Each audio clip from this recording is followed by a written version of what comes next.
আমরা যে নির্বাচনী সংস্কারের ব্যাপারে আপনারা আমি জানি না আপনারা পছন্দ করবেন কিনা, দুটো জিনিস করার চেষ্টা করেছি। আমাদের যে এই যে গণ অভ্যুত্থান হলো, যাতে প্রায় 2000 মানুষের প্রাণহানি ঘটল এবং 25-30 হাজার ব্যক্তি আহত হইল এবং অনেকগুলো ব্যক্তি তাদের চোখ হারিয়েছে, গুরুতরভাবে আহত। তাদের আত্মদান যেন বৃথা না যায় এবং তাদের রক্তে ঋণ শোধ করার জন্যেই আমরা সততার সাথে, নিষ্ঠার সাথে এই কাজটা করেছি এবং আমাদের কাজগুলোর অনেকগুলো বিষয় আমরা প্রায় 150টা সুপারিশ করেছি। তো দুটো ক্ষেত্রে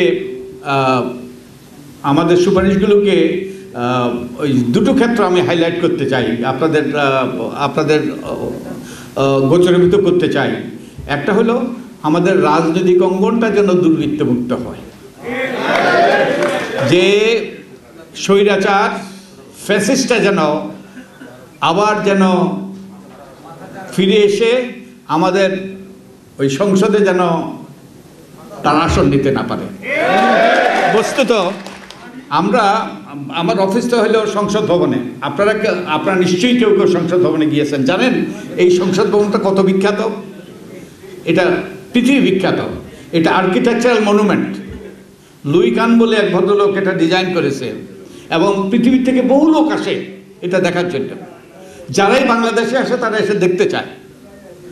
তো আমরা যখন এই আপনাদের মতো ওই যে বিভিন্ন এলাকার মানুষ আমরা তাদের সাথে মত বিনিময় করার জন্য আমরা ডেকেছি, তখন তারা হতবাক হয়ে গিয়েছে। এই সুন্দর বিল্ডিং, এবং আপনারা যদি যান ওই যে পিছন দিয়ে ওই যে পানি আছে, যে একটা ওই যে লেকের মতো করেছে, ওখান থেকে যদি পিছন থেকে দেখেন অসাধারণ দৃশ্য। তো তারা আমাকে ম্যান্ডেট দিয়ে গিয়েছে, গ্রামের মানুষগুলো, এই সুন্দর বিল্ডিংটাতে কোনো কুৎসিত লোক যেন আবার প্রবেশ করতে না। ওটাই আমাদের ম্যান্ডেট, ওই ম্যান্ডেটটাই আমরা পালন করার চেষ্টা করেছি। ওটা তো আমাদের নির্বাচনে যারা অংশগ্রহণ করবে তাদের যোগ্যতা অযোগ্যতার ব্যাপারে আমরা অনেকগুলো সুপারিশ দিয়েছি, যাতে ওই কুৎসিত লোকগুলো যেন ওই রুমে ওই সুন্দর ইমারতটাতে, সুন্দর বিল্ডিংটাতে প্রবেশ করতে পারে।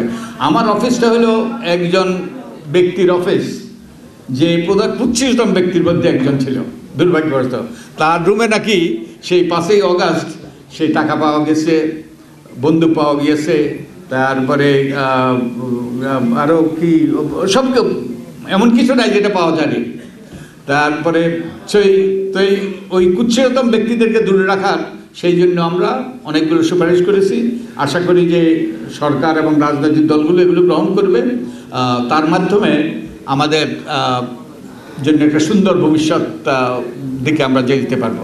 আরেকটা দিকে আমরা নজর দিয়েছি, আরেকটা ক্ষেত্রে আমরা গুরুত্বপূর্ণ সুপারিশ আমরা পেশ করেছি, সেটা হলো রাজনৈতিক অঙ্গনকে পরিচ্ছন্ন করা, যাতে কুৎসিত লোকরা ওই বিল্ডিংয়ে, ওই ইমারতে প্রবেশ করতে না পারে। ওটা একদিক। আরেক দিকটা হলো রাজনীতির অঙ্গনটাকে পরিচ্ছন্ন করা, যাতে দুর্বৃত্তরা যারা মানুষ খুন করেছে, বা যারা বিচার বহির্ভূত হত্যা করেছে, যারা বিভিন্নভাবে নিপীড়ন নির্যাতন করেছে, যারা যে মানবতা বিরোধী অপরাধ করেছে, তারা যেন কোনো রাজনৈতিক দলের সাথে অন্তর্ভুক্ত না হতে পারে, কোনো রাজনীতিতে তারা যাতে কোনো রকম ভূমিকা রাখতে না পারে, সেই রকম আমরা সুপারিশ করেছি।